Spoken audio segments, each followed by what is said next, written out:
We are live tonight from the World Center of Racing, the Daytona International Speedway, playing host to the iSuperspeedway.com Racing Series Season 4 on LSRTV. The B-Main and A-Main format back this week, PD, for Round 7.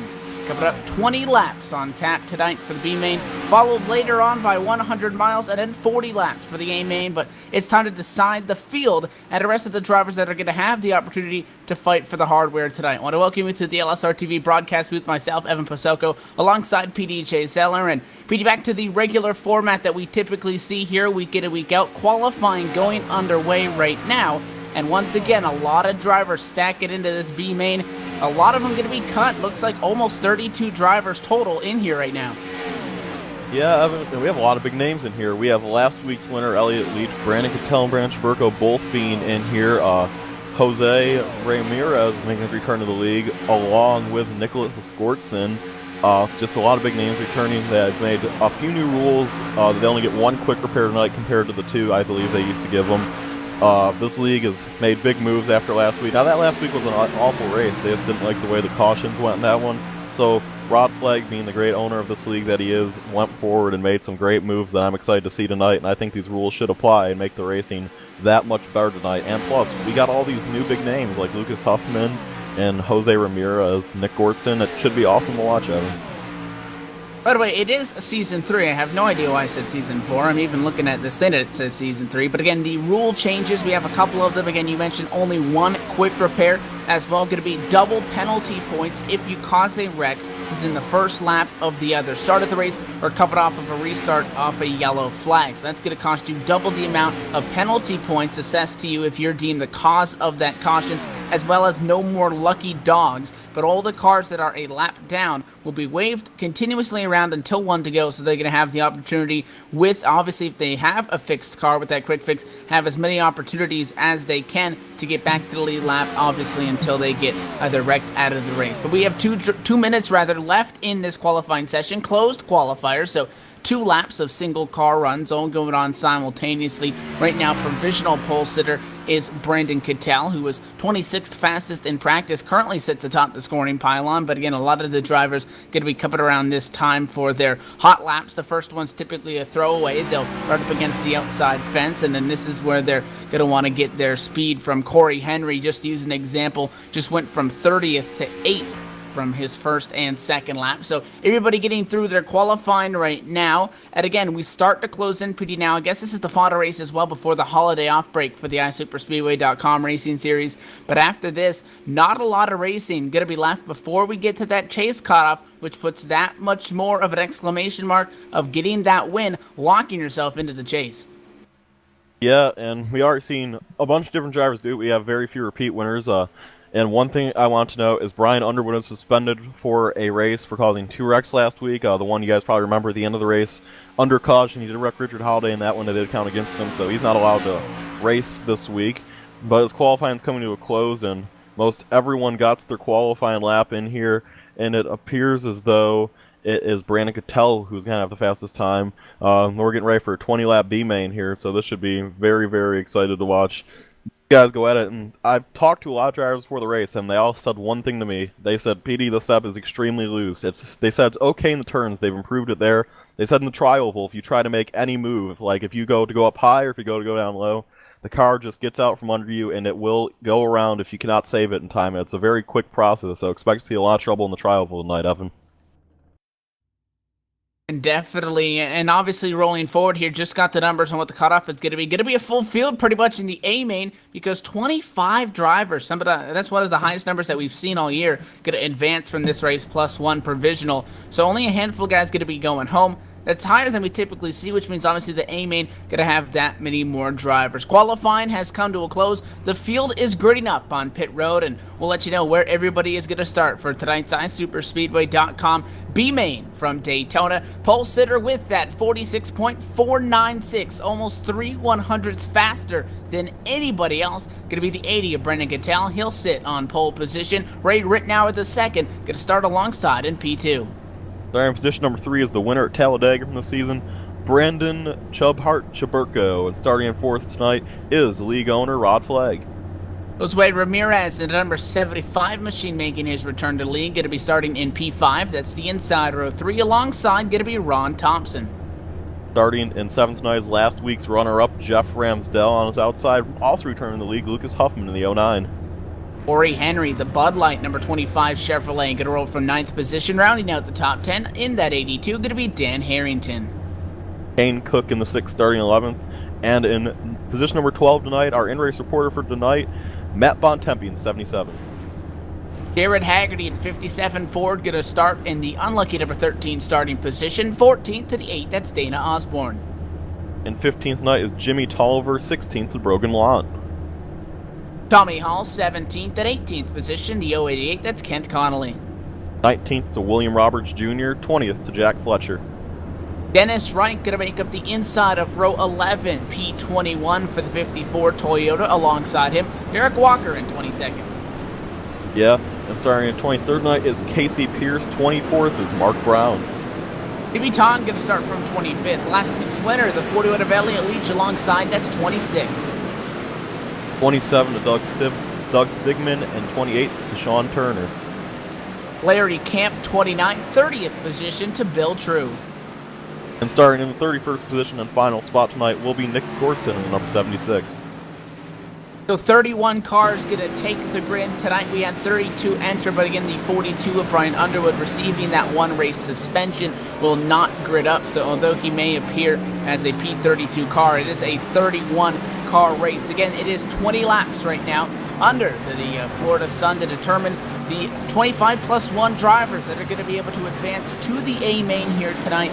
And obviously that one is going to be a 40 lap. So we got 2 races on tap, 60 laps total in both of them. That A main going to be obviously featuring that 40 lap 100-mile event coming up immediately after this. But first you got to qualify for it, Petey, and you look at the numbers, you say 31 drivers, 26 slots, not too hard. You got one quick fix though, that's less than we've seen in the past.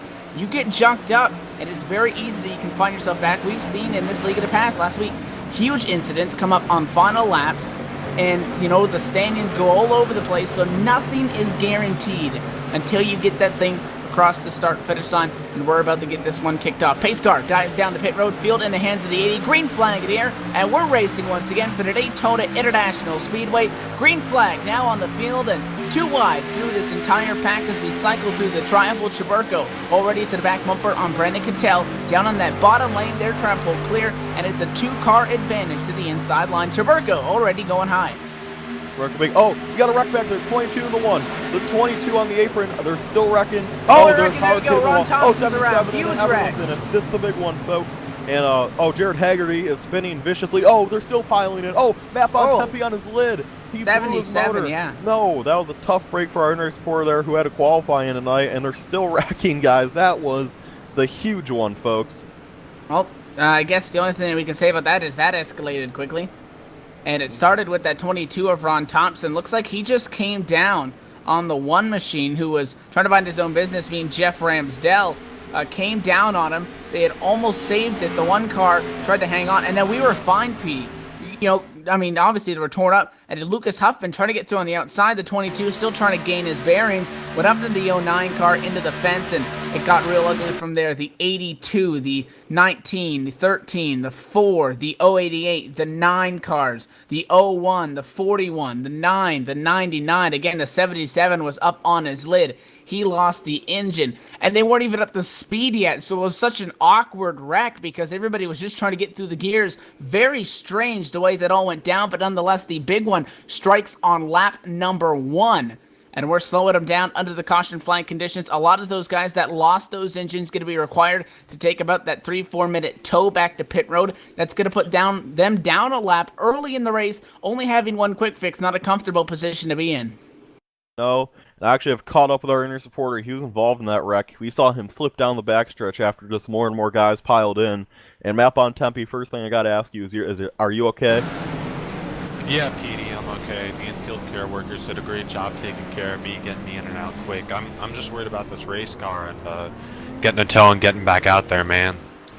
Well, I'm sure the crew's working hard on the race car. Do you think you're going to be able to get back out? You're most likely going to be 1 lap down, maybe 2. Do you think you still have a chance to make this big field tonight? You know, if there's one thing I know about Daytona, it's that anything can happen, and that can happen 5 more times, and I can be right back in this. So the crew's going to keep digging. We're going to try as hard as we can to get this this DeWalt Toyota back in the show, and we're going to dig. Thank you boys in the booth for putting on a great show, though. Thank you, Matt, as always, and I'm sure we'll hopefully get a chance to talk to you more tonight and in the A-Main. But before I let you go back down to talk to your teammates, who do you think to make that happen for the number 77 crew? I got to thank BBH Motorsports. We got a bunch of great guys there who worked on this chassis, and it'd be a shame if we didn't get to show it in the big show tonight. So that's what I got for you, Petey. Thank you, guys. No problem. That was Matt Bontempi. We saw him have a wild incident in that wreck, and he said correctly, Evan, it's Daytona. With the loose sub, anything could happen. We could see a couple more wrecks, and Matt Bontempi could be right back in the thick of it as he's still on pit road trying to get repairs. And we saw that anything could happen with the way that wreck went down.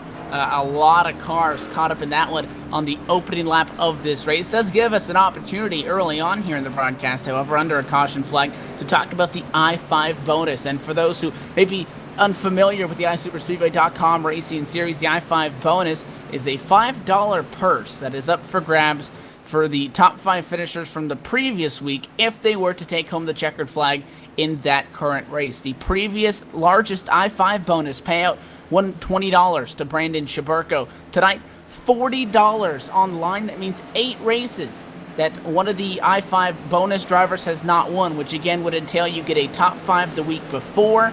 So those drivers that got top 5s and are eligible, that if they win tonight, going to be walking away with all that money, are the 1 of Jeff Ramsdell, the 22 of Ron Thompson, the 41 of Elliott Leach, the 42 of Brian Underwood, who is not in the field tonight, and Jared Haggerty in the 57. So 4 cars going to be eligible for the I-5 bonus. Lights going off at a pace car right now, not in this B-main. First they got to get through this, and then if they're able to win, obviously walking away with a big prize. And PD, I think it speaks about the different, of the competition level, I guess you want to call it, the fact that that I-5 has not been picked up, because in seasons past, Chaburko might get $5 this week, $5 next week. A lot of guys that are fast, consistently fast. Frank Busilia, who's now up at the tower, a very dominant driver in past seasons. He was always a name that would be up front. The fact that we've gone 8 races without seeing somebody from the top 5 in the previous race be able to take home the win the following week and get that I-5 bonus, which has attributed to climb to $40 if one of those drivers would win tonight, really speaks to the competition level that is in this league and proves that it's not easy to go out there and win week in and week out. No, and that is true. And one thing I want to note about the I-5 bonus is you might notice tonight, well, hey, PD and Evan lied to me. Number 76 of Nick Gortson has orange numbers on.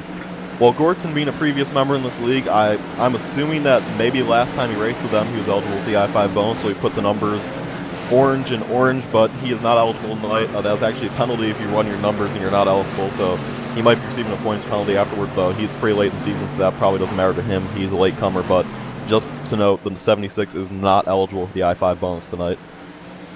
And again, that is symbolized by the orange numbers and or orange rims as well on those cars that are eligible. We're going to give this another shot. Restart coming up with 16 laps to go.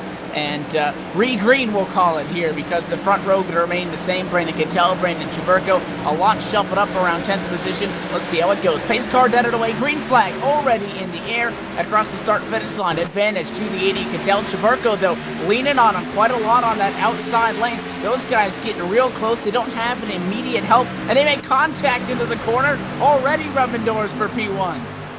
Their team is the 87 is turned by the 75. That is the newcomer to the league. Well, not the newcomer, the returner. No caution yet, Evan. I don't know how they're planted in the wall. He kept it in the wall, and now we got a caution. Caution flag is out from race control. Gonna slow him down after Jared Haggerty in the Pittsburgh Penguins Chevrolet is essentially just stuffed it into the fence. And a very similar incident, PD, to what we saw in the first wreck. Just came down a little bit. 75 may have slid up as well.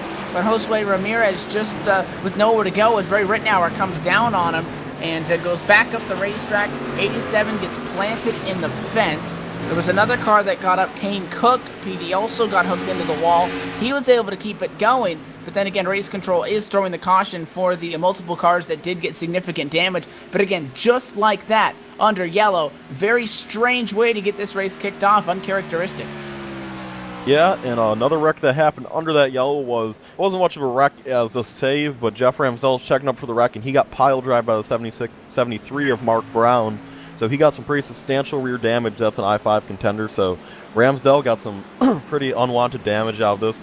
With the new league rules in effect tonight and all that, this will actually bring Larry Camp, Jared Haggerty, Derek Walker, Matt Bontempi, and Ron Thompson back on the lead lap. So really good break for them, not a good break for everyone involved in the wreck. And we again back out at a caution flag. Very uncharacteristic start to this race, and a lot of these guys only working with one quick fix. So could be a race tonight, PD, that if we see multiple incidents, we're not going to see these drivers have the ability to use up 2+ fixes, be able to get back out there on track and have multiple opportunities. You really only have one mulligan. And obviously a lot of these guys in the B main 20 laps got it used up in those opening laps. So really just going to try to tip to the final three-fourths rather of this race. But it's going to be very interesting once we get to that 40-lap A main, how conservative you're going to see some of these drivers, especially if they've already used up that one quick fix. And interesting to note, PD, even if you get a little bit of damage on your car, if you come down pit road, you don't have the option to choose when you want to use that reset. So if you got some minor damage, it may use up your one and only quick fix and put you in that vulnerable position.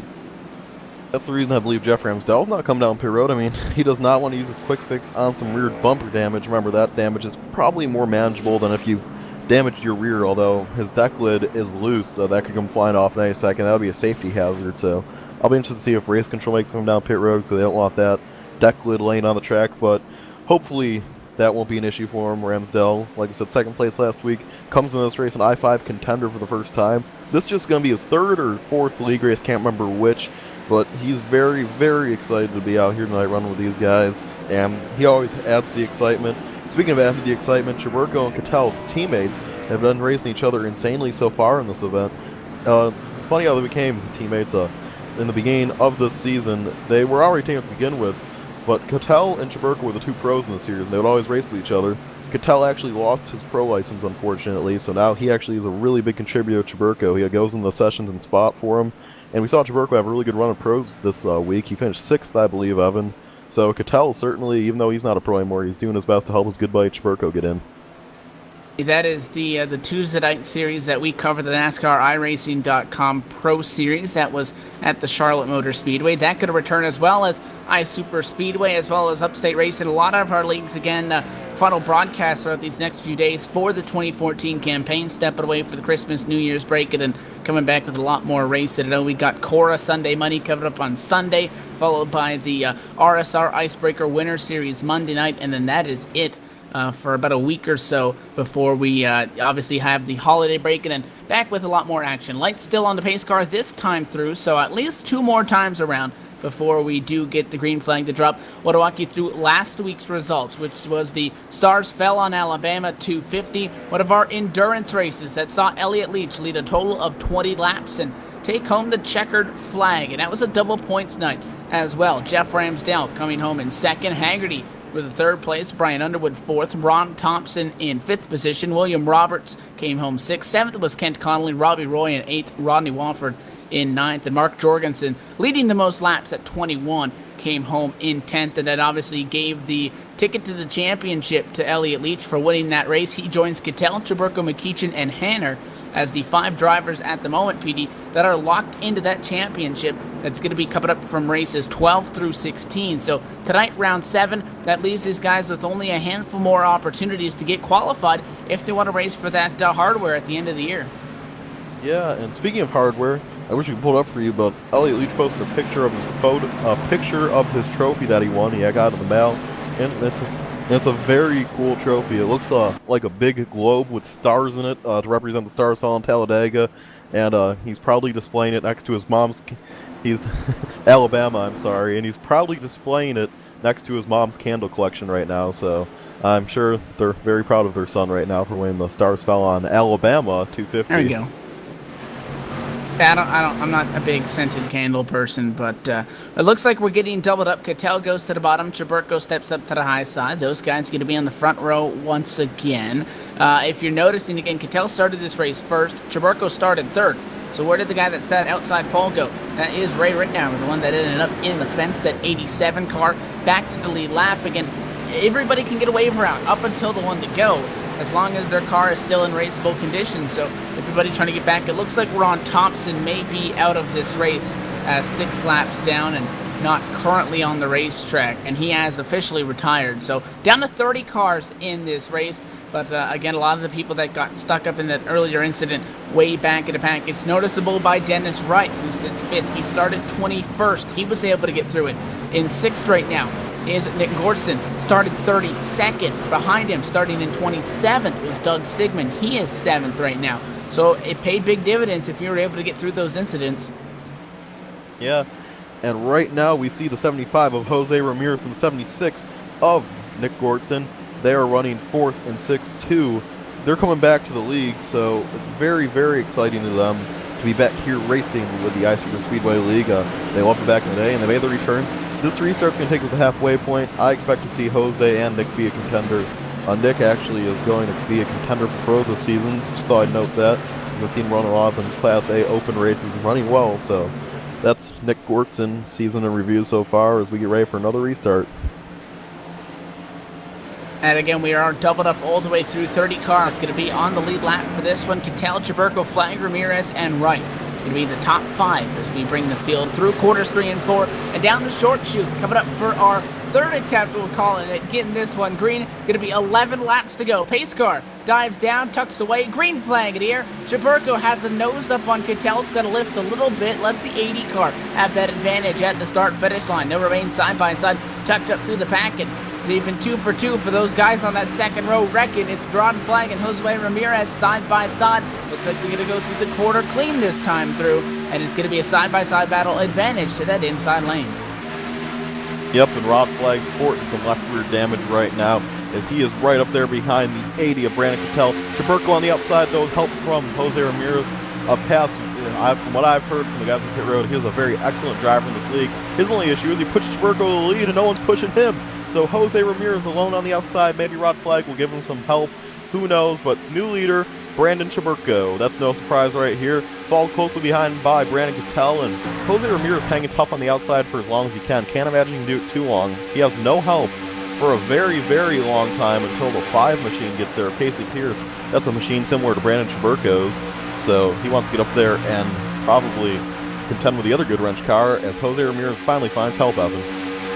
Yeah, the 5 car is going to be pushed up to his back. Remember, Cattell slides up, blocks the 75 machine, unintentionally or not, slows them down. Now they get back pushing as the 80 machine returns to the back bumper of the 3 of Brandon Chaburko. That's been a recurring theme that we've seen so far in the Season 3 campaign, and the way that the drafting rules work in theory, you're not supposed to push through the corner, even though it looks like the 80 machine is all over the back of Chaburko that time through 3 and 4, just saying, but they pushed all the way on through. The 5 car had to back off at a 75, so both that 5 of Pierce and the number 75 for Ramirez lost a little bit of time, so they'll be able to actually duck into the bottom lane. 80 car's going to back up because he's getting hot. Back to the outside lane they go. But PD, it's not new to see people get left on the outside. It's almost hard to trust somebody out there. And one thing I've noticed right now, Evan, is I believe Ron Thompson will get the provisional, so only the top 25 will advance. Is that correct, Evan, from what you understand? It is 25 plus 1. So depending on if it were to end now, I believe it would go to Thompson or Bontempi, depending on where they sit in the championship standings. Matt Bontempi only running 1 race this season. I find it hard for him to give it to him, but you never know. I really believe, though, Ron Thompson, a veteran of this league, running this whole season, I think it probably goes. Well, nothing's guaranteed, because again, if somebody up front cycles back there, that's gone. So you can't be banking on that. That's a true stat right now, but he's 10 laps down, so he has nothing else to bank on. So, as we have a new leader, Jose Ramirez returns to the league, and it doesn't take him long to find the lead. Give the lead to Jose Ramirez. Is on the outside, there's going to be help from the number 5 machine, trying to get up there and contend with Casey Pierce. The battle of the good wrench cars. He has help from Brandon Cattell. Cattell trying to push him. But, man, what a return. He leaves for a while and finally comes back. And what do you know? He's leading the race. Jose Ramirez. 99 car going to yield high. The field will go through. A little bit of a close call in the quarter number 4 as Bill True will lose his lead lap status. Down to the outside goes Brandon Chaburko with help from the number 5 machine as They push up on the outside lane. Huge checkup. We got a couple cars in the fence. The 99, who was just trying to stay out of everybody's way, Bill True, is hard into the inside wall. He made contact with the 76 after he just turned dead left, and not sure if that was an attempted payback, but just turned into the door of Nick Gordson. I believe what we saw there was he didn't seem to have too much control of his car as that whole wreck went on. I believe that he got loose, which we have heard from the drivers will happen in the trials a lot. But I think he's got loose there, and it really mucked up his line, and that lost him the position there. So that's a very, very tough break for him and his team. And as we were talking about the provisionals, now Jared Haggerty's fallen back to 27th position, so I could even go to him. I don't know. But they're racing very hard right here for what is now the final transfer spot. It's a little three-car battle. If this race goes green, it's going to be between these three. Actually, if the caution's out now, but probably on the race, there's Map on Tempe and the 55 with Rick Walker and Kane Cook. They're racing for 2 spots, and there's 3 of them, so this should be fun to watch, Evan, although the battle for the lead is still very interesting. Yeah, we have heard the drivers talk about that these machines can be loose going through the trial, especially if you pull the Denny Hamlin. You try to make a right-hand turn, well, make it a left-hand turn, and you upset the back end of that race car. Very easy to get it loose. So to the outside goes the 80 of Cattell. He brings the 25 of Corey Henry with him. Now up front, the 5 of Casey Pierce. Going to jump out in front of the number 75 Bacardi Chevrolet of Josue Ramirez. And it's going to be Cattell to the outside, and no love as the 25 stays in the middle lane. So Corey Henry going to leave the 80 car out to drive. That's going to force Cattell back, and you got a little bit of contact with the 54. Dennis Wright made it small contact with the 19 machine, PD. Backfire was coming out at the same moment, so it almost looked like that thing caught on fire. Now the 5 of the 75 getting ducked down in line in front of Brandon Chaburko. Very fluid situation up the front of the field. But I definitely want to keep an eye on that provisional spot, and the closing laps will be sure to keep you updated on the battle for the lead and the battle for the provisional spot. But right now, let's talk about this lead battle. The 25 Miller Lite machine, it's actually a Bud Light machine, I am very sorry there, to Corey Henry. Corey Henry trying to find his way up through this field. He is passing Brandon Chaburko now for the 3rd position, being pushed by Brandon Cattell. So they want to get up there and take the lead away from Ramirez and Pierce. Update on the transfer spot right now, though. It is still a very, very close battle between Map on Tempe and Rick Walker. They're going for that last transfer spot. Although, actually, Nick Gordson, he is falling back fast. He has some damage. So Gordson might have just helped out them 2 right there. They might not have to battle. They can just cruise right now, even if this stays true. Yeah, things almost spread out at that point. Gordson on the outside looking in with damage, so he's going to be going backwards as they sit now. But your leader is Casey Pierce, who started back in 23rd position, has gained 22 to get to the top spot right now, as that time by 3 laps to go. A caution at this point would end the race, and we've now grown a secondary pack. They sit about 2.3 seconds off of our leader. They're pretty much too wide all throughout that. But again, as long as they don't take each other out, they should be able to advance. Chaburko now on the outside. He's going to have help from the 25 after he jumped up. And Cattell goes to the bottom. He'll pay the 25 back for leaving him earlier by jumping down to the bottom and getting with Ramirez. Now Chaburko thought about making it 3 wide. He gets left as the 25 goes to the middle. Now dives down low, and that run by the 3 car not going to come to fruition. Now Cattell to the outside at 2 to go. It's a battle between Cattell and Ramirez. Ramirez with the block, and he gets it. And he's returning to this league, and he wants to take off right where he left off, a winning driver. Jose Ramirez trying to battle with Cattell, but Cattell's not giving up easy. He has help from Casey on the outside. Casey certainly isn't going to get it. Oh no, he almost lost the draft completely. Jose, with a wild blocking move, almost got sucked up into the middle here as these drivers are getting squirrely, and it's getting insane here. Brandon Cattell is going to take the lead away from Jose Ramirez. The real question is, can he bring Casey Pierce with him? And Casey Pierce is going to be yeeted on that, and he's going to take the lead.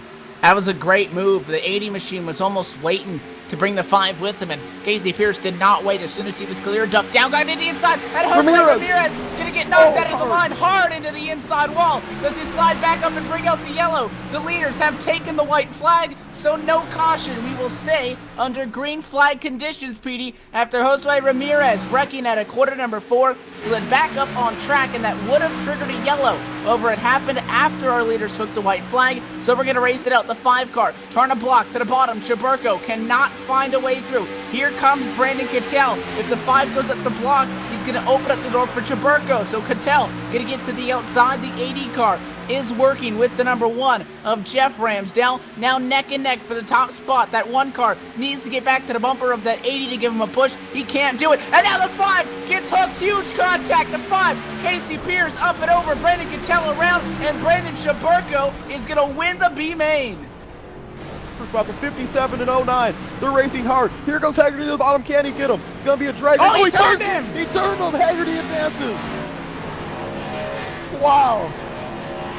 That's going to be for 18th, though. That's not it. The cutoff is going to be 25th because there's still guys wrecking. Corey Henry, 25th right now, PD. That would have been the transfer spot, but we have a bunch of guys that wrecked out of this race. Corey Henry got hooked after that Cattell incident. The 19 and the 25 PD. The 25 got turned into the inside wall, and Corey Henry was up in the air, cartwheeling hard into the outside catch fence. His car dead on the track. The 13 stopped on the track, and although he turned him, that's not even going to be for the transfer spot because of all of the disabled cars. And Josue Ramirez, PD, goes from leading this race, 29th position. He is not going to qualify. The cutoff right now, it's still moving. It just moved to Brandon Cattell in and Corey Henry out. The 80 machine, PD, just coasted across the start-finish line with no engine on pit road 45 seconds later, and it just bumped the 25 out. Wow. We saw some amazing racing there, but the one that amazed me the most, I know it doesn't matter in the end, but the 57 turning the 09, that was an aggressive move there. He just straight up turned him for that transfer spot, Evan. Gotta do what you gotta do, and it was a nice move. Again, on the stat sheet at the white flag, that was for the transfer spot. It didn't end up being so because we had huge wrecks coming through, and at a quarter number 4, again, about 4, 5, even 6+ cars disabled to the point where they were unable to cross the start-finish line. So that's why a lot of that switched. And a big note in that, again, is Brandon Cattell, who had lost his engine, and the way the stats were looking, it had shown that it was going to be Corey Henry who was going to be the final transfer spot. The 80 machine PD that was in the fence lost his engine, kept that thing coasting down pit road, and probably 45 seconds after the caution and after the race was out, essentially, crosses the line.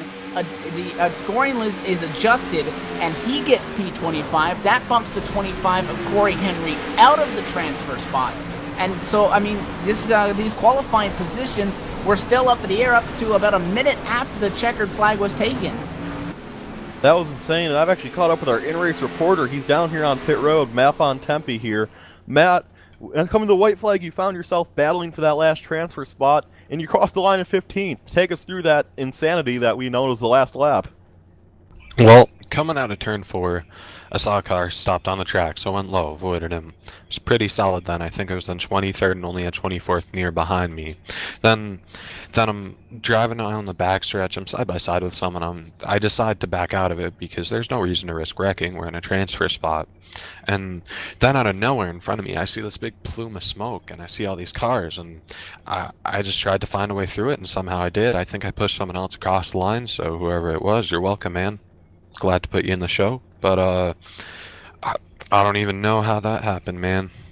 I'm just happy to be here. Happy the crew put the car back together, and happy to be racing in the A main tonight. Woo! Well, let's watch the replay of your last lap there, Matt, and I think the crew's gonna have to put together another car. You had some pretty hard contact after the race, but hey, you made the big show, and you finished P15 doing so. And as long as you wrecked after the line, it doesn't matter. And Matt, what are your goals going into this race, and what do you plan to do to meet them? Well, here are my goals. My goal every race I run is to win. You play to win, and if you don't win, well, you're just the first loser or the last loser. It doesn't matter if you're not winning. So the goal is to win, but the way I see it, starting mid-pack, it may be kind of scary the way this race went with the potential for wrecks. So I feel like I'm going to take it pretty easy unless there's a clear path to the front in the beginning, and if I can just take it easy, survive to the last 15 or so laps, I think that's when I make my move, PD. I think that's what you have to do, the nature of these races. Alright, well, that's our in-race report map on Tempe. We'll be sure to talk to him during the A-main. We're going to let you catch up with your teammates. Thank you for all the insight in the B-main. Thank you. And after all that, for the second time this year, it is mayhem on the white flag lap that is going to shuffle up the transfers and the top 25 and all of that. We have drivers that PD were top 5 cars and in at 2 to go, and they end up multiple laps down behind the fence. We had guys coming across the line a minute after the checkered was taken by Brandon Chaburko, who steals this win. Those guys still advancing, trying to limp across the line. We had cars up at a catch fencing as well. It would have been a very expensive wreck, so good thing it's simulator racing, but an exciting B main after an interesting start. It's absolute chaos at the end, and Brandon Chaburko does take home the B main win on the night. That doesn't pay anything, though. That's not going to get in the hardware. Got to get the A main done if you want to be able to walk away with that and possibly punch your ticket to the championship. And we're going to step away as we get set for this A main to get kicked off. 40 laps coming up at Daytona. Don't go anywhere. More iSuperspeedway.com racing. If it's tonight not on them, LSRTV. somebody else could have punched their ticket.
Daytona International Speedway. Time for some A-Main racing. 40 laps and 100 miles on tap for the iSuperspeedway.com Racing Series Season 3 on LSRTV. Round 7 of 16 back underway tonight. Did obviously a very wild B-Main has come to a close, and you know, with controversy at all, the field is set and we're rolling off the grid. Getting ready down through the starting order, led by our pole sitter in the number 30, Oakley Chevrolet. That's Robert Lynn. And Donnie Giratano going to roll the Wrangler Chevy as well, off in second.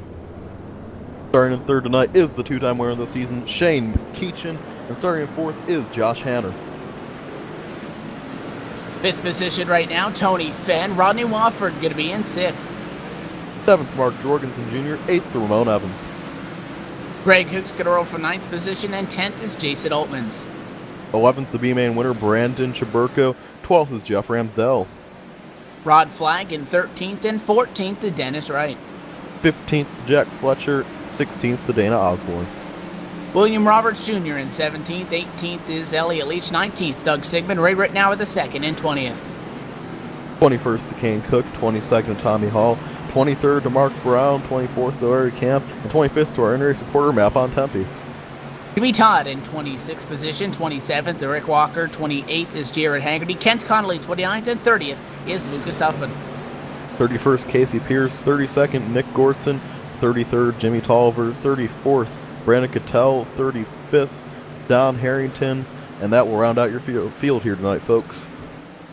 And it was Dan Harrington getting the provisional, and it's Corey Henry who again misses it by one spot after Cattell beat the clock and rolled across the line with, as you said, PD, 3 seconds left in the session at the end of the checkered flag there in the B-Main that would still allow for position changes. So that one literally coming down to the closing seconds, not even of the race, but of the session. This one about to get underway. We got a trophy and possibly $40 on the line. Pace car down and away, green flag back in the air, and we're racing once again A-Main style for the Daytona International Speedway. Advantage to the inside, Robert Lynn with the car length over the outside. Robert Lynn with a great run. Donnie Giratano not having immediate help on the outside line right now, so Shane McKeachin's going right up to Robert Lynn, though. Josh Hainer trying to help Donnie Giratano, but he's struggling right now. As we watch these guys race very aggressive here, they're going to try to get their cars in prime position early in this event. We expect to see a few wrecks in the tri-oval tonight. That should be a hot spot to watch. And speaking of hot, these tires are going to be hot and slick through there, causing the cars to get very loose, and it should create some exciting action and even possibly a few wrecks, but who wouldn't expect that in this just short little 40-lap race we got here tonight. Right now, Robert Lynn going for the first ever win in the series. He's leading this race with a lot of help from Shane McKeachin. This pack still pretty much too wide from third position on back. Got a couple of stragglers in the back that have gotten spread out and are in a relative risk of losing the draft, but not that dire at this point in the race. The outside, they're not pushing. They're led by Donnie Giratano. He has no help from the guy behind him, so now the 78's going to go to the outside. Tony Fenn in a Nationwide Chevrolet up to the high side. He'll get in front of the 2 car, so Giratano going to be pushing on him after Fenn stepped to the line from what was third on the inside lane, and now the outside's starting to make a little bit of a resurgence. They're all kind of tucked up on each other, well spaced out. On the outside lane is this pack here. The inside still with an advantage, this time only by 1 car length, though, as Fenn put up a fight against Shane McKeachin, who is the 20 machine, second on the inside line right now. Still in the lead is Robert Lynn. A lot of side-by-side action all the way through. You got Ramsdell, Ramon Evans, Elliott Leach, Brandon Chaburko and company as well in this lead pack. Top 18, separated by 9/10 of a second. One thing you might notice tonight is the orange numbers. That's the I-5 bonus tonight's $40. 3 out of the 5 eligible drivers made this race. Brian Underwood not being suspended for 1 race. Ron Thompson didn't qualify for the race. So the 3 that did make the event are Jeff Ramsdell, last week's winner Elliott Leach, and the 57 Jared Haggerty. So they'll be trying to win that $40 tonight, although we haven't seen anyone do it in a very long time. So there's a good chance to go up to 45 after this race. And it just keeps growing as we see these cars get really loose in the trial, especially Ramon Evans there, as we have a battle for the lead. No immediately help for Robert Lynn, and Tony Fenn's going to have a great run on the outside. Donnie Giratano get close to his bumper. Remember, with this lead, you're not pushing the corners, and I believe Fenn, without even needing to be pushed to the corner, is going to be able to clear him on the backstretch, and Fenn has it by daylight here, Evan. And it's going to be the 2 that has to get back to the bumper to help him get the rest of the way around. A little bit of a hesitation. Tried to give Donnie a chance to get through. 3 wide now as Jeff Ramsdale going to make the outside work. He's got help. That's Brandon Jaburko in a number 3 Chevy up on a high side. Again, this is not Talladega. We're at Daytona, although there's room if we're going slow. At excess of 200 miles an hour, this could get real interesting. 21 car drops down to the inside lane. Now the 41 does as well. That leaves Donnie Giratano with literally no help in the middle after it looked like Petey. He would have been able to at least make another attempt to get back by Tony Fenn with all those cars that he had behind him. They all ducked that line. 21 thought about coming back up to that inside lane.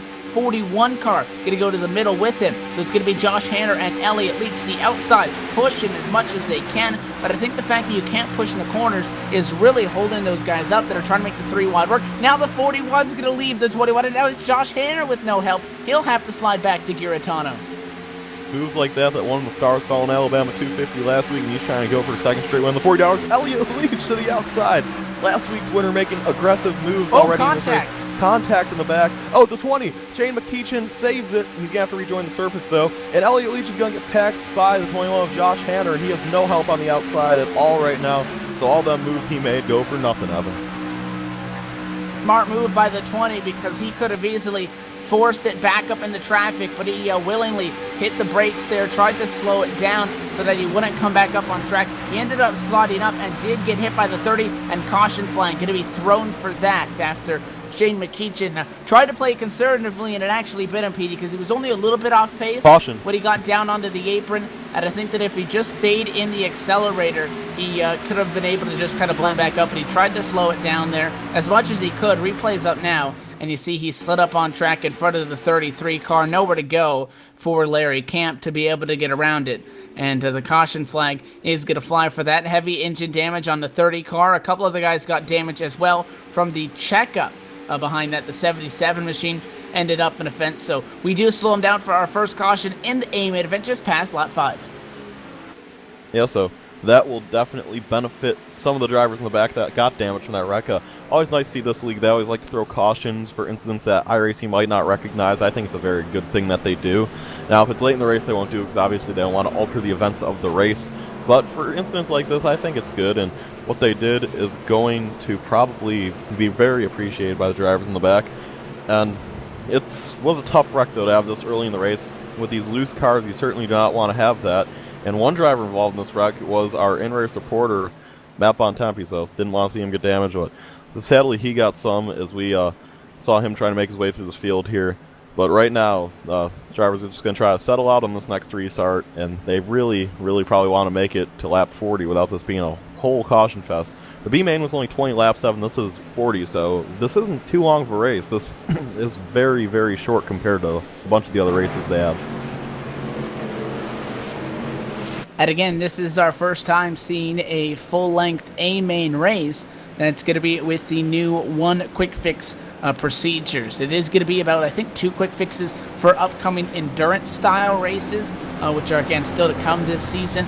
But again, for the typical A-main and then, of course, the B-main format, believe that these quick fixes are being restricted to only 1. So it is now lower, and it is based on the distance of the race as well. Upcoming races, want to talk about the schedule for the iSuperspeedway.com series. If you want to check them out, obviously, iSuperspeedway.com. But again, tonight is round 7, 2 off weeks for Christmas and New Year's and the holiday season. We're back on January the 9th of 2015 for the A-main, the B-main format. That's going to be a 24-lap B-main, a 47-lap A-main at Talladega, followed by our All-Star race at Talladega, the All-Star Open and the All-Star race, 24 laps and 75 laps the week following, before we got 2 more B-main, A-main races, followed by the Draft Hard 300, and then it's chase time once we head into February, which is where things will get very interesting. Still a handful of opportunities for people to either win and lock themselves into that championship hunt, or obviously use points. Points are so key, Petey,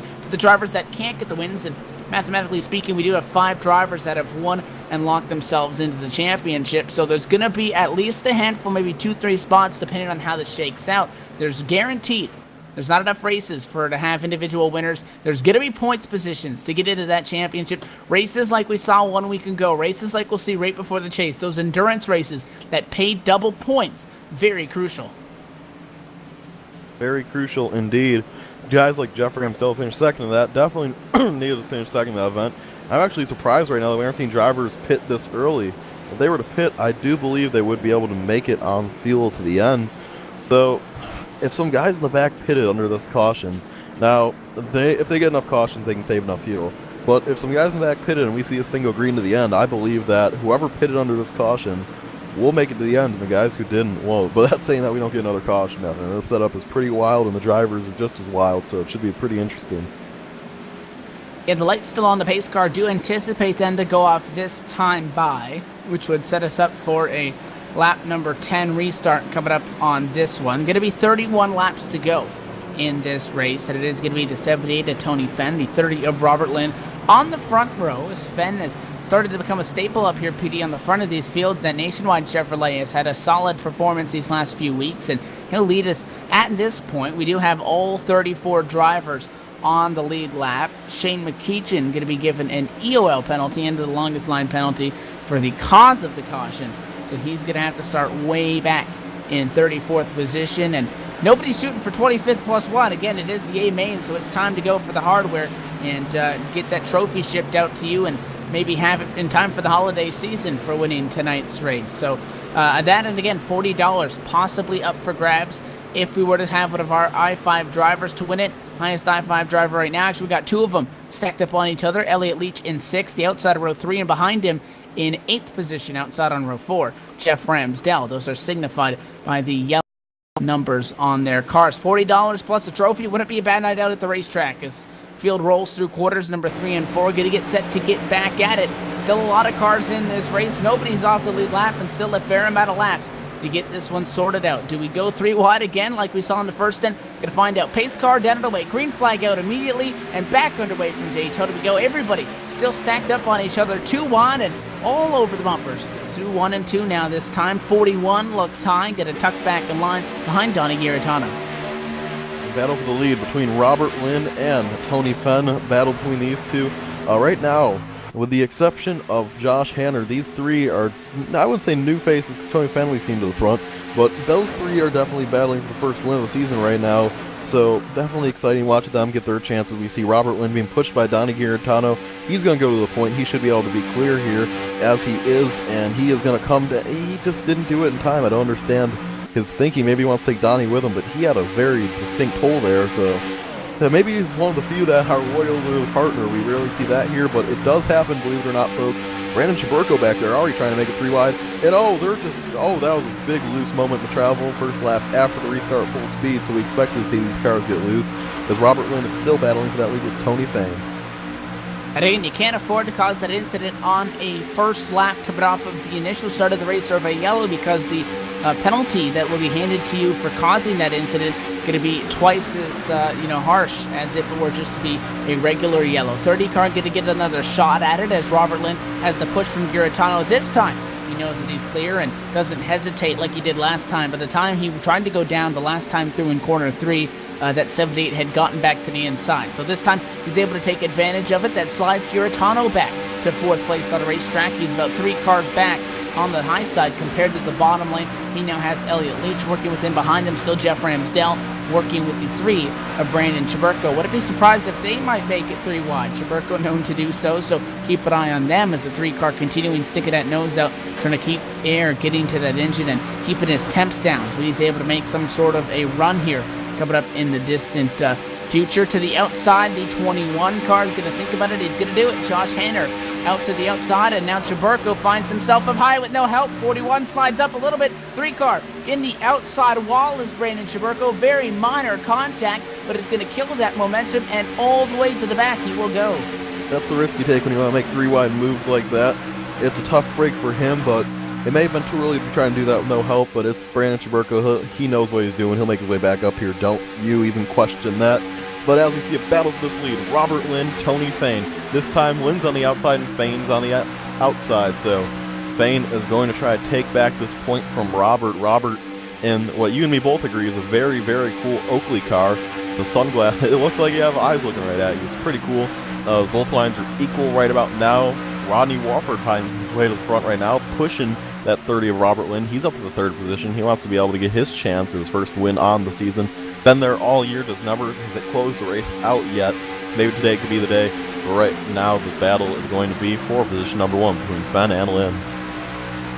Burko still finds himself 3 wide back of the pack. He's going to force himself back into that middle lane there, all the way back in 19th at the start-finish line. The outside lane not as condensed as they were before, quite spread out.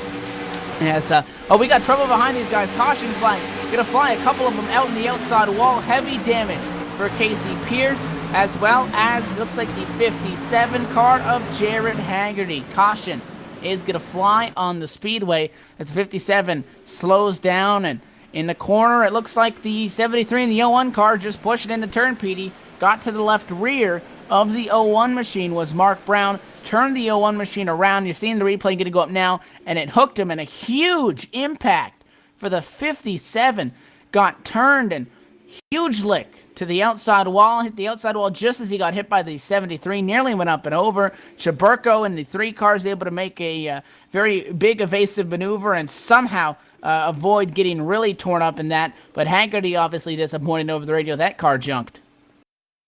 We're going to try to talk to our news reporter here who had a bird's eye view on that incident. Oh, never mind, we are going to go to commercial break here, so we'll see you on the other end here from Daytona.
Back live from the Daytona International Speedway. Lights are off on top of the NASCAR iRacing Ford First Mustang pace car as we get set for a restart. That's going to be coming up on lap 18, 23 laps to go in the A main tonight for the iSuperspeedway.com Racing Series Season 3 on LSRTV. Round 7 in the works from the World Center of Speed. Evan Pasoko, PDJ Zeller up at the broadcast booth, and Laura Lawson in the production hall are making sure that we are on air here tonight. And it's going to be a restart here with the 30 machine once again in control. This time it's going to be Rodney Wofford. He'll be on the outside of the front row. Laura is giving her blessing and the saying boogity boogity boogity over the whisper. So let's get it underway. Pace car down and away. Green flag back in the air, and a good restart for the inside lane. Actually a checkup by Tony Fenn. Going to cost them some time. Will be interesting if that 81 of Jorgensen ducks down to the inside or if he's going to try to push that 7. They both be able to get clear here, PD. Robert Lynn has no help at all. Rodney Warford, I believe, is going to get this lead easily. Although, as I say that, here comes the number 78 of Tony Fenn. Rodney Warford is trying to find his way back up to this lead. As Warford's going to try to take it, he's on the outside. He has a lot of help from Mark Jorgensen. He is clear. Will he wait for Jorgensen or will he come down from Lynn? Rodney Warford's going to say, see you later. And he takes the lead over from Robert Lynn. So Wofford to the top here, as he has taken the lead from the 81 of Mark Jorgensen. I mean, the number 30 of Robert Lynn, but Robert Lynn's not going to wait too long. Will he go to the outside lane and try to help Mark Jorgensen, or will he just wait in this spot right here? It's going to be close, Evan, as we head off into turn number 1. The 83 of Remote Evans works on the outside lane in the Borla Exhaust Toyota. That's right now in P7. That's always one of my favorite paint schemes of all time. So I got to give a shout out to that with the big exhaust pipes on the side of that, number 83. He's working with Jeff Ramsdell, one of our I-5 bonus drivers. The outside right now, just up in front of them, the next tandem is that 81 of Mark Jorgensen Jr. with help from the 8 of Dana Osborne. They work up at the outside lane. 7 is now your leader, as Wofford was able to jump down to the inside. So Robert Lynn tucked up behind him. And still this lead pack sits at 17 cars strong, all separated by less than 9/10 of a second. A secondary pack around 20th position mainly consists of just a handful of 2-car tandems that have kind of fallen off the pace and really did not get going on that most recent restart. But the outside lane, as we see and as the trends typically tend to go, is they're going to get the guy in that front, drops down in line, he'll get the lead, the outside will slide back a little bit, and once they get some momentum, you see the 8-car pushing right now, the 81 of Jorgensen Jr., then they'll be able to get back up, and we'll see what that 81 is able to do, as he's able to get a nose up now and be able to contest for P2. So Jeff Ramsdell, the inside line has a lot more help. As I say that, Josh Hayner makes an evasive move to the outside. The 21 is up there. And Ramsdell, they're going to swap positions. Ramsdell goes to the bottom, as we still have that intense battle for the lead. These guys are going for the trophy. Rodney Warford and 81 of Mark Jorgensen. Jorgensen trying to get the lead. Here comes Jorgensen. He wants to take the lead. Dana Osborne pushing him, just cannot quite get enough here. Right now, though, we're seeing basically the whole top 6 or 7 not winners yet this season. So, seeing a really diverse winners this season, as it looks as though they're going to be dead even at the stripe. Give it to Jorgensen, I think, Evan. 81 car going to be off by just about 8/1000ths the last time. He'll have the neck at this time through. Up at the 7 car, going to be able to battle back down low as they were unable to get clear, and now give it back to Rodney Wofford, who has the advantage by a car length that time, 2-1 and 2. We got another caution here, though, tough for the 76 of Nick Gortzen. Gortzen was having a decent run tonight, and it appears as though his night, well, he might have still have his reset, but if he doesn't, his night's definitely going to be over, so that was a wild ride for that number 76 machine. He actually changed his number, so now the orange numbers like we noted in the B main. That was a good run up until that point for Nick Gortzen, Evan. Yeah, he started...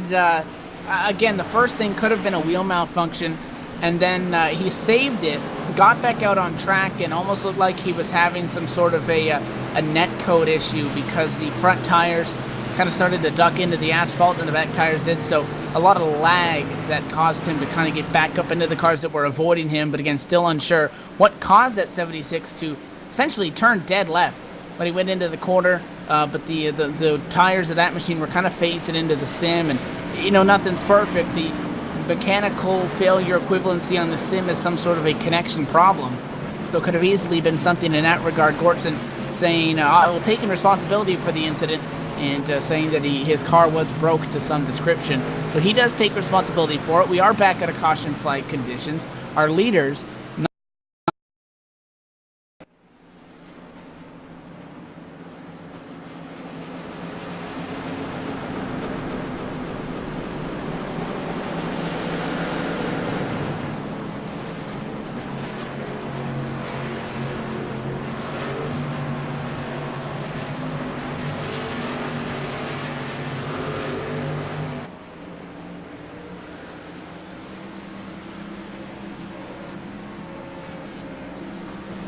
Back live here, a minor.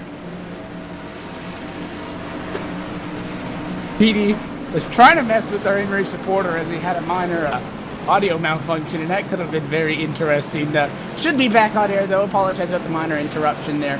We were talking about Robert Lynn and Rodney Wofford, who sit on the front row of this race at the moment. Lights still up on top of the pace car, PD. Now within the second half of this race, though. So every caution now, and you're taking off 3-4 laps at a time.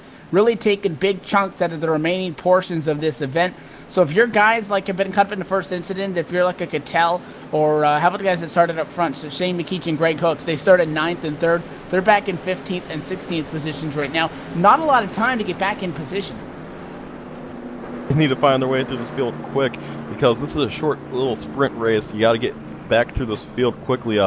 Like we said, these races go by so quickly when they're not the endurance type events.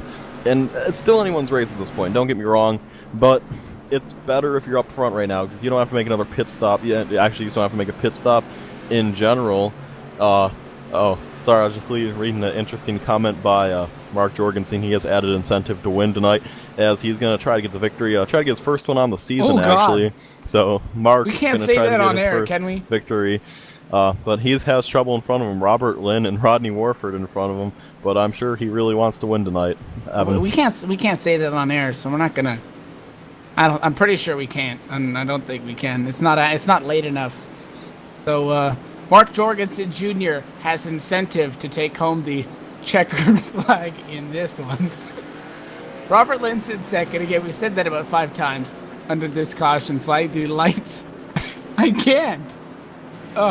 We can't say it on the air. But and nobody else can see it. Oh God, we're rooting for the 81 of Mark Jorgensen Jr. now. You know what? We can't say it, but he seems to be having a struggle. We can't even allude to it. We can't even allude to it. I want him to achieve his goal, though. I'm cheering for Mark Jorgensen. Oh my gosh, no! And people probably think we're off our rocker at this point, but it is quite an interesting statement that he is. God. Ooh, I can't. I don't know how to recover from that. I'm sorry, folks. This never. We may need another commercial break, because it's very rare that you get me and Evan dumbfounded. But I can't say that I've seen that before. And we can't even tell you that's the worst part. Oh, okay. Well, Mark Jorgensen Jr. wants to put the Diet Mountain Dew Chevrolet in victory lane for good reason tonight, as he sits in 3rd position. I can't. I need to minimize the chat, because... Alright, we're going to get ready for another restart here, Evan, as Rodney Warford's going to lead Robert Lynn and Mark Jorgensen here. Well then. Glad to have you with us on LSRTV with the iSuperspeedway.com Racing Series. And it's going to be a restart coming up for lap number 28. That is going to be just about in the 13-14 lap to go window in tonight's event. And the field still sits pretty strong with 31 of them on the lead lap. Last car on the lead lap is Larry Camp. Those guys still cycling up to the back of this pack. Pace car down and away. Could be the fodder restart. And back at the green flag, 30 car, the 8 car on the outside lane, trying to get hooked up as well. Jorgensen on the back bumper, slides up, contact with the gate. Around with Mark Jorgensen Jr. The 78 of Tony Fett, the 1 car, the 8 of Huge Wreck. Oh, now more as they try to get around it. The 77 of Bon Tempe, sideways in the middle of the racetrack. Jimmy Todd involved as well. And just, oh, wow. That escalated a lot more quickly. The B-main, I thought it escalated quickly when they wrecked in one, and out of nowhere, Jorgensen just slid up the slightest bit, and then there was 1 wreck, and then there was 2 wrecks as they tried to get around it, and at least a dozen or so cars with heavy damage in that one. Yeah, Jorgensen went around there and all went downhill from there. So Jorgensen was driving a little bit aggressive there, and that just kicked off that wreck. So many good cars were involved. Chaburko, that was almost the whole field there, Evan, and you got to feel for a lot of these drivers. I feel for the 81 car. I feel for the 81 car. He certainly was driving aggressive. Who knows why, but we know why. Nobody else does. He was trying to get the job done there. Oh, God. There's wrecking under caution. Jeff Ramsdell in the 33 of Larry Camp. Jeff is trying to get that 33 turned. Maybe he's trying to push him back to pit road. I don't know, but it looks awkward from up here in the booth. So either he's trying to wreck him or he's helping him. I think he's helping him, which I think that's technically illegal. Is that only illegal if you're pushing him across at the end of the race? I'm not sure. I know we had a couple of drivers, PD, and again, in that whole melee that went down after the B main, a lot of drivers weren't happy because there were people helping each other get across the line at the end, and they ended up advancing, and there were other people that, were unable to do so, wrecked out of it, and they kind of felt cheated out. But back at a caution flag, the next restart's going to be within 10 to go, and we're going to go to our final commercial break on the night under race conditions. As Rodney Wofford leads, you're watching the USSuperspeedway.com Racing Series Season 3 from the Daytona International Speedway, Round 7, and the winner going to be determined with less than 10 to go. Stay tuned.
Back at it on LSRTV from the World Center of Racing, the Daytona International Speedway, playing host to the iSuperspeedway.com Racing Series Season 3. Tonight, the Round 7, the B-Main, the A-Main format underway. B-Main had a wild one, and the A-Main so far has been very interesting. A huge wreck on our last attempt to get back green has put us back under caution. We get set for a restart right now. Pace car deaded away, green flag back in the air, and 9 laps to go in this event. Rodney Wofford hoping that he could possibly ride out a few yellows to take home the checkered flag tonight and lock himself into the chase for the championship. He leads that inside line. Rodney Warford has been close so many times this season. He just wants to get the job done for him and that 7 crew. So Rodney Warford 3 wide back in the back here. 3 wide here as we see some exciting action. A lot of good race cars are still damaged, folks. I think we should note that. Tony Fenn probably got the worst of it out of all of them. Fenn's slow on it back straightaway. The 78 car's out in the grass, Petey. I don't know if he tried to take the bus stop or what, but he's broke. Right around that 3 wide, the 78, I think he might have been trying to get out of the way for everybody, but he kind of cut off the 54, and that could have gotten ugly. Yeah, and he's just struggling, man. It's tough break for him. Him and Jorgensen, all them guys are on up front. I got a feel for them.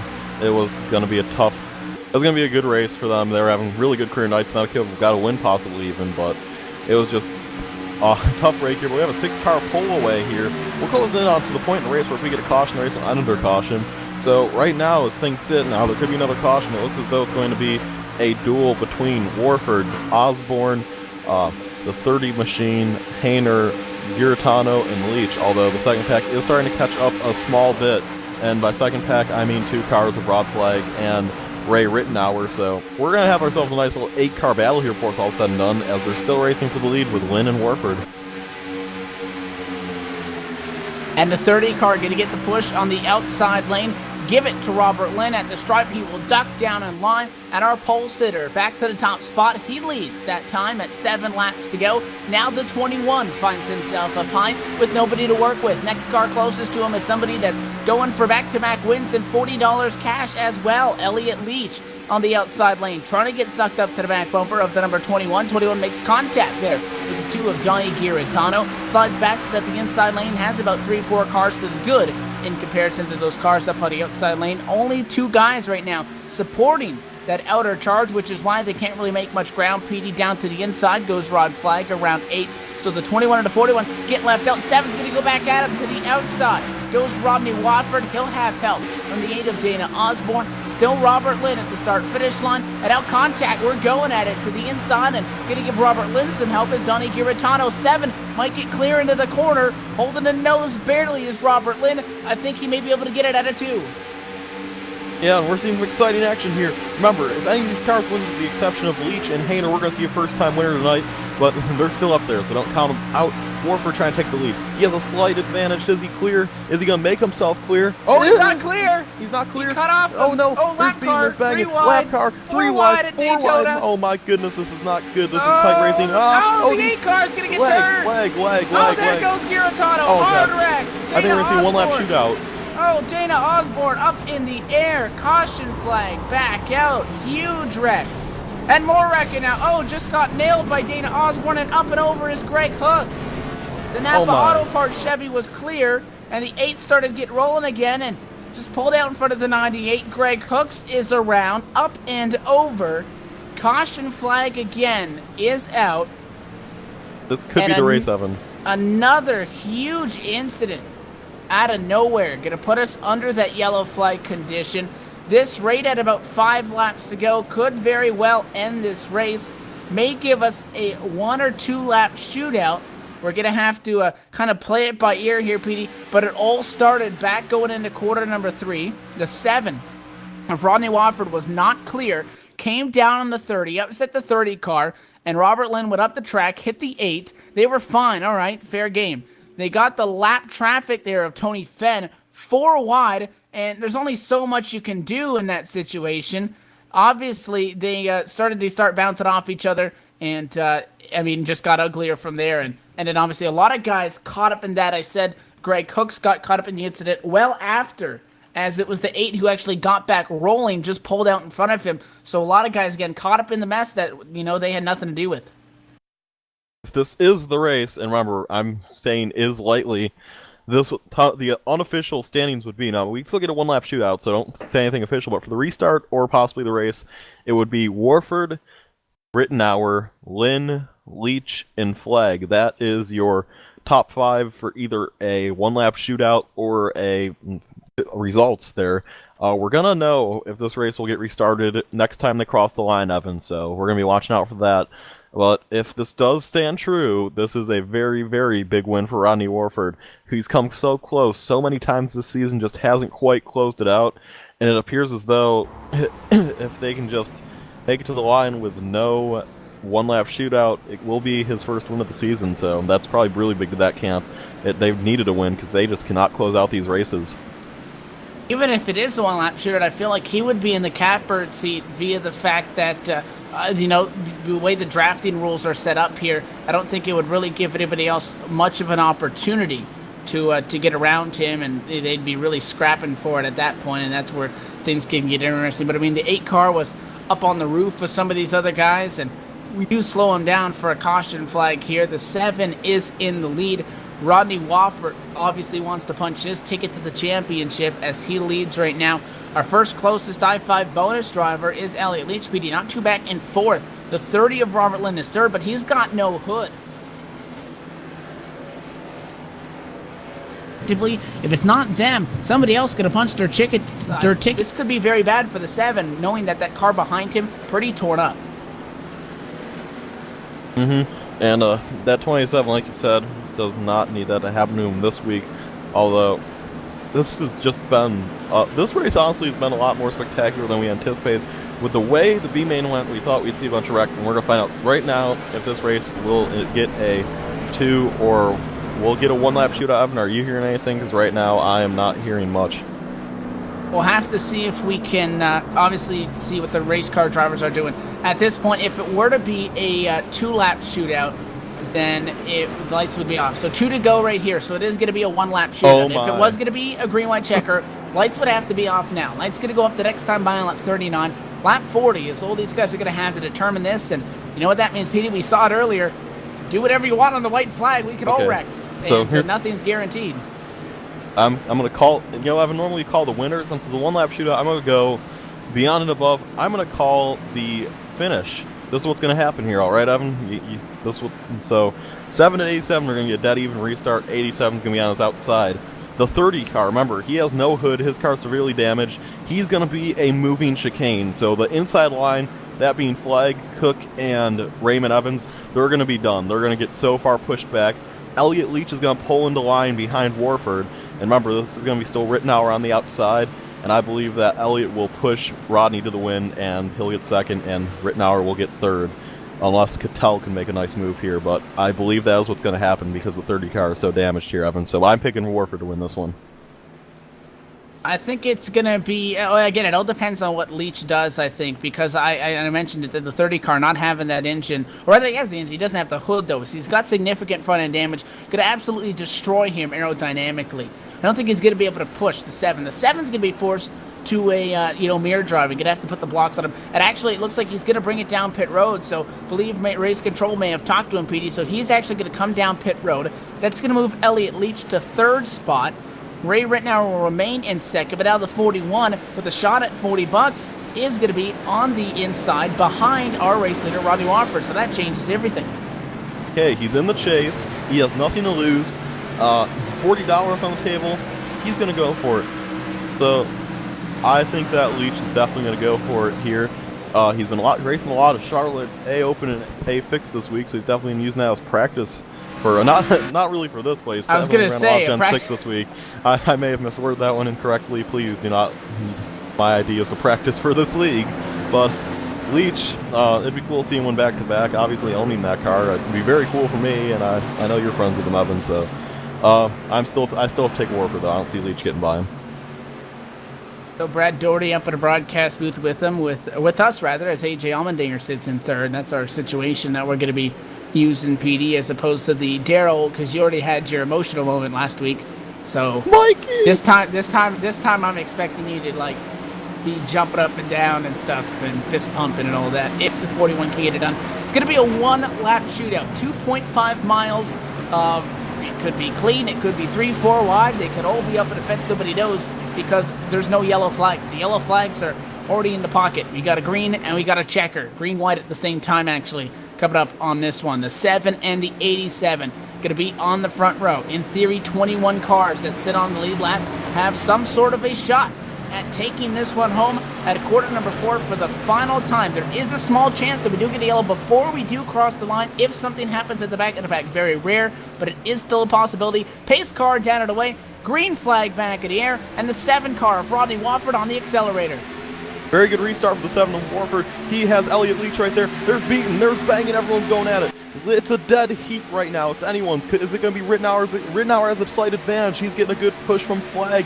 Leach is not giving Warford the run he needs. The outside lane is moving. It's moving good here. We're seeing a lot of action. It's not done yet, though. We have about a 7-car breakaway here to decide this race. Can Leach get to the bumper? He got to the bumper, but he did not get there fast. Rittenauer's going to have a chance here going down the backstretch, Evan. They're coming in at turn number 3 for you to the finish. He doesn't need to get clear. He just needs to have a nose. Half a car length advantage to Ray Rittenauer the second. On the outside, fighting back down low, though, is the 7 of Rodney Wofford. With help from the 41 behind him of Elliott Leach, nobody else is going to get a shot at this. Checkered flag in the air and a ticket to the championship. Give it to Rodney Wofford. Wrecking behind him. Rod Flag is going to get turned around. This after the checkered flag. Huge impact. Oh my gosh, a bunch of cars now up defense. Jimmy Tolliver up and over. All of this after the start-finish line. Checkered flag is out, and Rodney Wofford, PD, going to be able to take home the hardware. And Elliott Leach is 56 1,000ths away from taking home the money bags.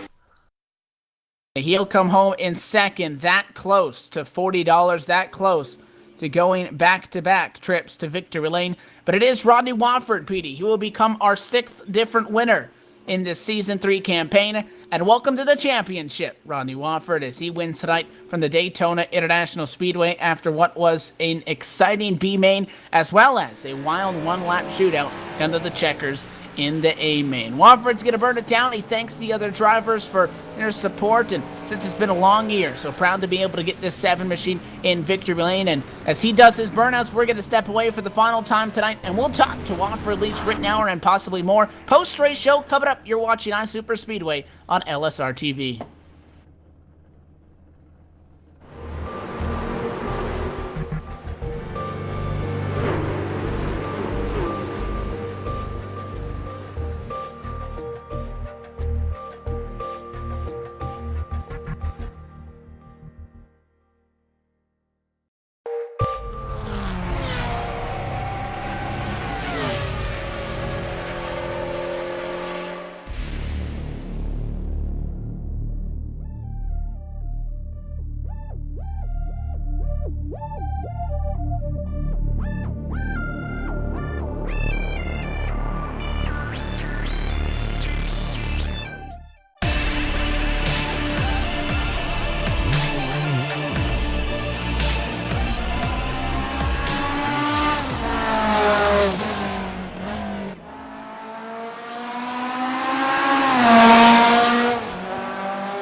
Back live from the Daytona International Speedway post-race show on LSRTV after the iSuperspeedway.com Racing Series Round 7. After the A main has come to a close, your winner is going to be the driver of the 7 by 5/100ths of a second. Ronnie Wofford takes it. I'm caught up on pit road with our driver that comes home in third in the number 87 car, Ray Ritenour with the second. Ray, that was a exciting one-lap shootout that you guys got set up for after that caution put you guys in this scenario. You were kind of the lone guy up there. You and Rod were trying to make something work. You started on the outside of that front row, and you guys just couldn't get going enough. Walk us through that final lap. Yeah, I thought me and Rod were going to be able to make it there, but I don't know, we got on the outside and it just wouldn't go. You're able to still come home with a top 5 tonight, which is obviously going to make you eligible coming up in 2015 before we come back here for what will be a $45 I-5 bonus. You didn't get the win tonight, so again, not locked into the chase for the championship, and we're starting to close into that point where that cutoff is going to be. How do you assess how you guys have been so far this year and what you need to do to be able to qualify and then obviously contend for the championship? Well, obviously we got to be consistent throughout the races, just keep away from other wrecks. That's what I did today, and just get consistent finishes. Consistency is going to be the key. It's a podium for you tonight, Ray. Before we let you go, sponsors and shout-outs, all those people who makes this possible. I'd like to thank the Pens and Rod for putting all this together, and you guys for doing a hell of a job broadcast. All right, well, thanks for taking a moment to talk to us, Ray. Again, congratulations. Top 3 for you tonight at Daytona. And have a great holiday off season there, and we'll see you back in January. Thanks, guys. That is our third place finisher tonight. Again, driver of the 87 after starting back in 20th spot. Going to be a P3 for Ray Ritenour. And now down on pit road, it's a 5/100th of a second differential that kept it away from a win, another trophy, and $40. But it's going to be a second place tonight for Elliott Leach. Yeah, I've caught up here with Elliott Leach. Elliott, you were 56/1000ths away from bringing home the cold, hard cash and another trophy to put with your other trophy, obviously. So, just take us through that last lap. If you had one chance to redo that whole last lap over again, what would you do differently to get the win? What I would do differently is somehow magically have myself start on the outside, because once that 7 car of Rodney Wofford was in front of me, there was honestly nowhere I could go. I'm not one of those drivers who's going to put someone in the wall the last lap, and get an unfair win. He earned that victory tonight. So I was, heart was panning a little bit. I was going to see, hopefully, if something opened up, I obviously would have taken advantage of it, but I was just boxed in there. I had nowhere to move, but luckily the outside line slowed up a little bit, and I was able to sneak in front of the 87 car for that second place finish. Most important part of that was that nobody in the top 5 was an I-5 contender, which is the thing that I was most worried about. So that means the money gets boosted up even higher for next week. And I'm perfectly happy with a first place, second place win, week after week. Well, Elliott, you won last week, which I know was probably a big deal for you, and now you brought your number 41 home second this week. Do you think you'll be able to take this momentum all the way to the chase if you can keep it up? I really hope so. On a recommendation of a few friends, I wound up joining this league, and they talked about how it's been around for such a long time, and there are names that have been here for a while, and I'd like to think that I've kind of made a pretty good impression pretty quickly, yeah, you're right. I do think I can keep this momentum up. Like I said last week, I kind of right now I'm going to serve as more of the support man to teammates Richard Holiday and Robbie Roy, who unfortunately weren't able to make it to this race tonight, so I was flying solo for the most part. But yeah, that's, like I said, the second place is good, but I am, now that I'm locked into the chase, I can, cool it off a little bit. All right, I'm gonna let you go catch up with, probably me in 20 minutes. But before I let you go, who do you got to thank? Who makes that for you, the number 41 crew? Once again, got to thank the number 03 of Richard Holiday and number 14 of Robbie Roy. Couldn't be here tonight, but I love working with them for iSuper Speedway and our push to the Pro Series. Hopefully, we can get that done in the next season or two. I'd also like to thank the 57 of Jared Haggerty and the 77 of Matt Bontempi. I was working with them over the radio throughout the duration of this race. Bontempi wound up wrecking out kind of early, so he kind of served as the crew chief in training, calling stuff out to me both in front and behind. So yeah, big shout out to those guys and to you guys at LSRTV for putting on the broadcast. All right, well, that was Elliot Leach second tonight. Got beat by our executive producer in a fixed race to note, but we're going to catch up with Evan Pasoko in Victory Lane. The champagne is flying, and he's caught up with Rodney Warford. And we are down in Gatorade Victory Lane at the Daytona International Speedway. Rodney, first off, welcome to Victory Lane and welcome to the chase for the championship, my friend. You take home the checkered flag tonight in thrilling fashion after a one-lap shootout, and now you're able to battle for that title. Yeah, that's awesome to be able to lock myself in and don't have to worry about it as much as usual. And yeah, that was one heck of a race there, and it's awesome to be locked in now. I can relax a little bit. It's been a rough season to start out with.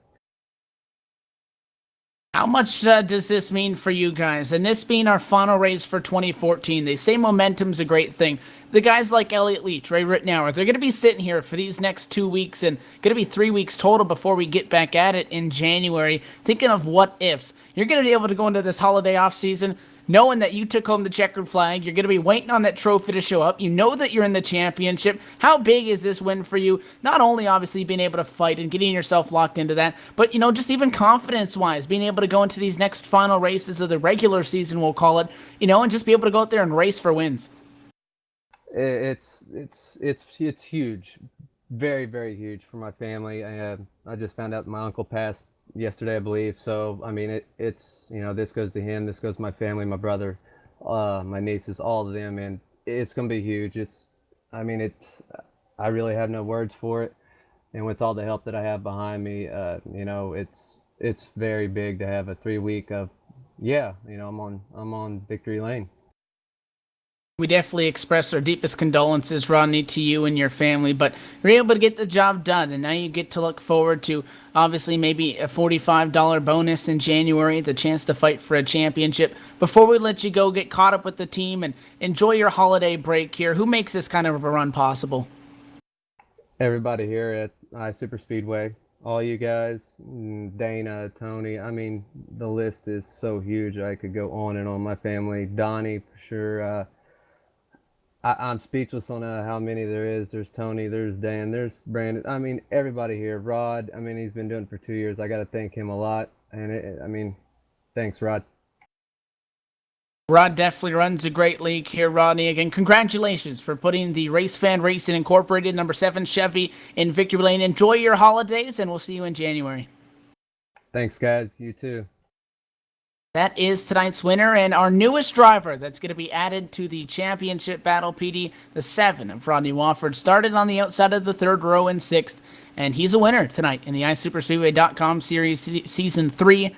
And again, is going to join the likes of people that we've seen in Victory Lane, Elliot Leach, Cattell, Chaburko, McKeechan, and Hanner, as our drivers that we know at this point are going to be fighting for that big hardware at the end of the year.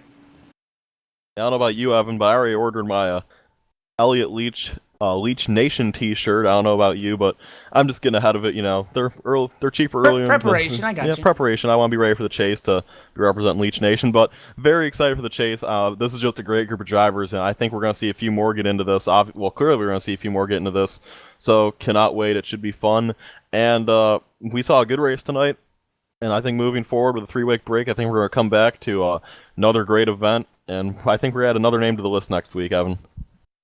Well, it's been back-to-back times this year that, rather we've seen 2 times that we've seen drivers go multiple, and it's been back-to-back races now that we've seen first-time winners. 7 races in, 6 different winners, which means the door is still wide open for somebody to steal a spot in the championship by a win or there's still a lot of room for somebody to get a couple of top fives, knock off a few of them in a row, and get their way in on points as well. The chase still coming up again. A lot more racing to go still in the regular season. Coming up, we still have, I think, 3 or 4 B main and A main formats. Looks like we got 3 more of the B and the A main races, followed by the Draft Hard 300 from Talladega. That one going to be 113 laps on February the 6th.